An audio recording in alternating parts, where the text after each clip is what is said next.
हाय दोस्तों, आप सभी को हमारे YouTube channel district study point में बहुत बहुत स्वागत है। आज हम लोग क्लास 7 के 9 नवंबर को होने वाले हिंदी के वीकली टेस्ट के कुछ महत्वपूर्ण सवालों को देखने वाले हैं। इसीलिए आज के हमारे इस वीडियो को आप लोग शुरू से अंत तक देखें और हाँ, अच्छा लगे तो अपने दोस्तों को भी ज्यादा से ज्यादा शेयर करें। तो चलिए दोस्तों, अब देर न करके एक एक करके उन सभी क्वेश्चनों को देखते हैं। आज का हमारा पहला क्वेश्चन एक गद्यांश है।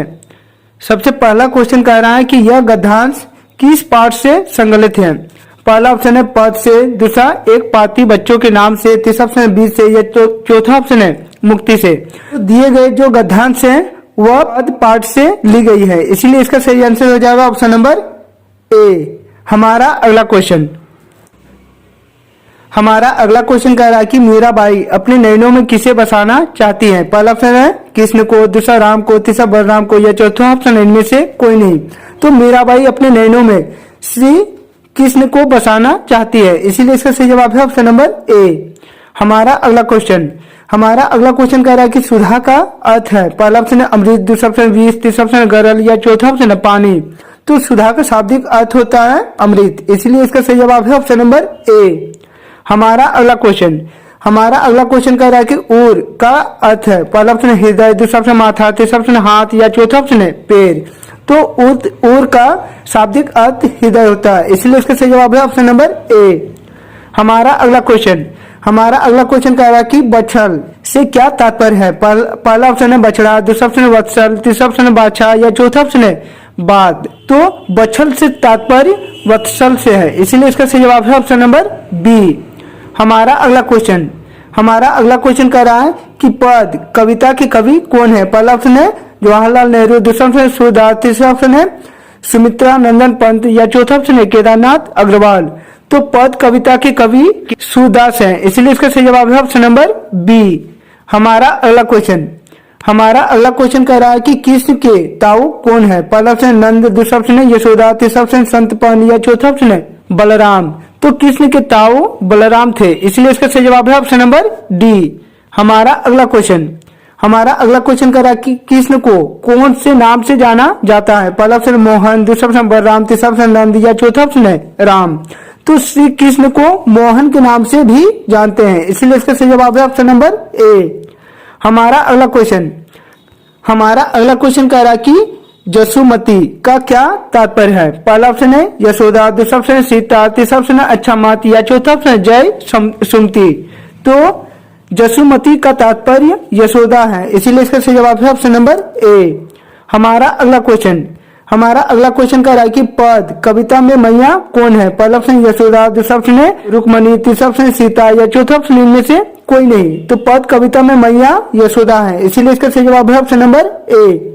हमारा अगला क्वेश्चन कह रहा है कि अमेरिका किस महादेश में स्थित है। पहला ऑप्शन है यूरोप में, दूसरा एशिया में, तीसरा उत्तरी अमेरिका में, या चौथा ऑप्शन है इनमें से कोई नहीं। तो अमेरिका देश उत्तरी अमेरिका महादेश में स्थित है, इसीलिए इसका सही जवाब है ऑप्शन नंबर सी।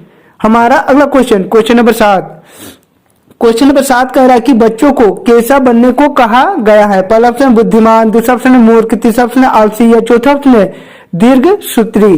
तो बच्चों को बुद्धिमान बनने को कहा गया है, इसीलिए इसका सही जवाब है ऑप्शन नंबर ए। हमारा अगला क्वेश्चन नंबर 8 कह रहा है कि दुनिया भर के बच्चों में कैसा गुण है। पहला ऑप्शन है दोस्ती का, दूसरा ऑप्शन है दुश्मनी का, तीसरा ऑप्शन है ए और बी दोनों, या चौथा ऑप्शन इनमें से कोई नहीं। तो दुनिया भर के बच्चों में दोस्ती और दुश्मनी दोनों का गुण छुपा होता है, इसलिए इसका सही जवाब है ऑप्शन नंबर सी। हमारा अगला क्वेश्चन कह रहा है कि बुद्धिमत्ता क्यों जरूरी है। पहला ऑप्शन है बैठे रहने के लिए, दूसरा ऑप्शन गलत के लिए, तीसरा ऑप्शन सही समझ के लिए, या चौथा ऑप्शन इनमें से कोई नहीं। तो बुद्धिमत्ता सही समझ के लिए जरूरी है, इसीलिए इसका सही जवाब है ऑप्शन नंबर सी।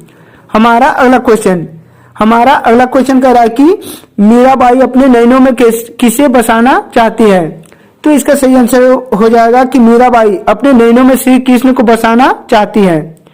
हमारा अगला क्वेश्चन कह रहा है कि मैया मोरी दाव बहुत खिजोए, यह बात किसने और किससे कही है।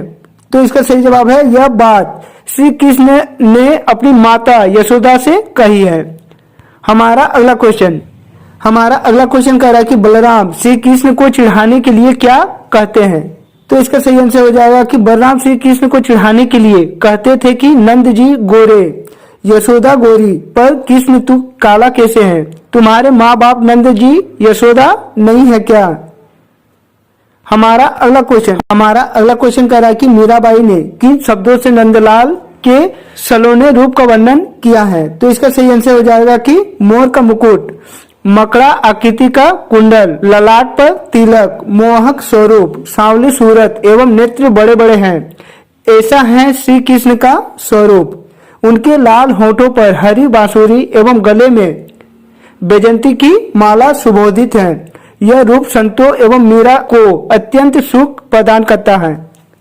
हमारा अगला क्वेश्चन और हमारे इस सेट का आखिरी क्वेश्चन, अगला क्वेश्चन कह रहा है कि श्री कृष्ण द्वारा बलराम की शिकायत करने पर यशोदा ने श्री कृष्ण को कैसे समझाया?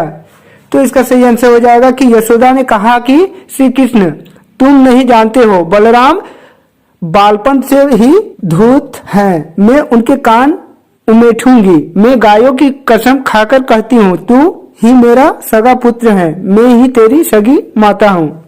तो दोस्तों यह था हम लोगों का आप लोगों के होने वाले 9 नवंबर के वीकली टेस्ट के कुछ महत्वपूर्ण क्वेश्चन। इसी तरह के अच्छे वीडियो को सबसे पहले देखना चाहते हैं तो हमारे इस चैनल को सब्सक्राइब कर ले और बेल आइकन को दबा ले ताकि हमारे इस चैनल में जब भी कोई नया वीडियो अपलोड हो आप तक नोटिफिकेशन सबसे पहले पहुंचे। तो चलिए दोस्तों और एक नए वीडियो के साथ फिर मिलते हैं, तब तक के लिए बाय।